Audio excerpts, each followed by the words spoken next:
Hi, my name's Warren McCarron, and I'd like to thank you all for tuning in as you learn today how to measure your pond. So as part of that measurement, we'll need a surface area, which is this overall outer diameter. We'll need an average depth across the pond, and then from that we can do some calculations to come up with a number of gallons. And from there you can pick your stocking rate for the fish that you wish to buy. We will also use this information in the future in another video when we start to talk about pond health.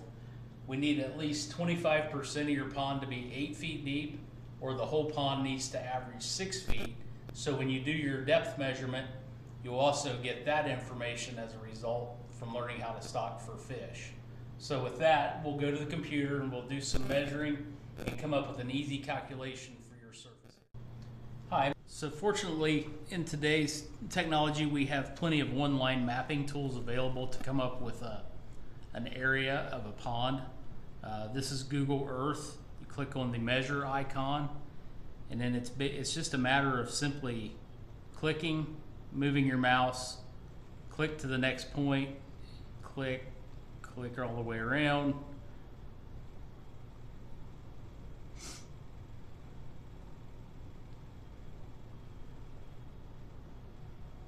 And then when you get to the end, it will give you the opportunity to close the shape. Just hit enter. And if you look over here on your right, this area is 0.78 acres. If you click on that drop down, we can change this to square feet. But for the case of this, and for the case of this, we'll keep it in square feet. So from there, what is handy is if you can divide this pond up into a grid, an imaginary grid, if you will. And again, I got these links off of one-line mapping. If we go back to Google Earth, we can measure again, or we can just X out of this and just remeasure. We can also just measure straight lines. So if we click on one side, pull across to the other side, we can click, and if you notice this measurement's in meters, we can come over here and we can change our measurement to feet if you'd rather. So we've got some ideas that across this pond it's approximately 175 feet long, and we can also then we can get a measurement of the overall length, in this case approximately 331 feet long. So if we go back to this map that I did a little earlier, I took approximately 4 cross sections and then I took 2 longitudinally. That way we can come up with an average length and an average width. And when I did the math longhand, it came up to approximately 0.7 acres. So you can do it this way and it's fairly accurate, or you can go back to the mapping. Another option many counties have is your county auditor has a GIS mapping available. If you go, in the case of Clinton County, we go over to this draw and measure button. We can click that. We drop down to this tab that lets us measure a perimeter, and we can basically do the same thing we just did in Google Earth. So you've got a couple options out there for that. And then from there, once we get our area, the next step of this will be to basically get in a boat, and we're going to probe to come up with some average depths across these imaginary lines that I've got on this paper.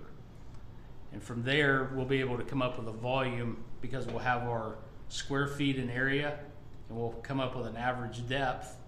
And with that number, we'll come up with cubic feet. And from cubic feet, we know that there are 7.48 gallons in 1 cubic foot of water. And we can convert that that'll get that final number converted to gallons. So it's a fairly simple project, kind of want a warmer day when you can float across your pond to come up with those depths. And when we get to the pond, you'll see what we've come up with to get that depth, and we'll go into the calculation in a little more detail at that time. So this brings us to the part where we're actually going to the pond to measure depth. I'm using a telescopic rod that is incremented in 1 foot gradations.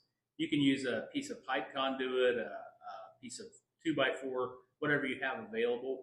So right now we're at the end nearest the dam. We know that end is the deepest, and we'll probe around several spots there to get an idea of an average in our mind as we're floating around. And then in a second, we'll go to the shallower end and we'll do the same. And then I'll show you how we divide up the pond on paper for our calculations. So if you look on the aerial that's in this picture at the 105-foot line mark, we use that as a visual division of the pond, knowing that this end was deeper. So we got several measurements out in here, and then we floated up into this shallower neck where a lot of this area was 3 feet deep out to 0. So we took that, and going back to the same measurement tools we used to come up with the size of the pond, we were able to divide it into 2 sections, 0.54 acres and 0.22 acres. So with that, we come to our calculations. We take 0.54 acres times 43,560 square feet in an acre. We arrive at 23,522 square feet. We multiply that number by an average depth of 6 feet. We come up to 141,132 cubic feet. We multiply that number by 7.48 gallons per cubic foot. And we arrive at 1,055,667 gallons. Using the same calculations for the next section of 0.22 acres, however, this time we change our average depth to 2 foot. We come up with 143,361 gallons for a total pond volume of just short of 1.2 million gallons, or 9,592,000 bottles of your favorite 16-ounce beverage.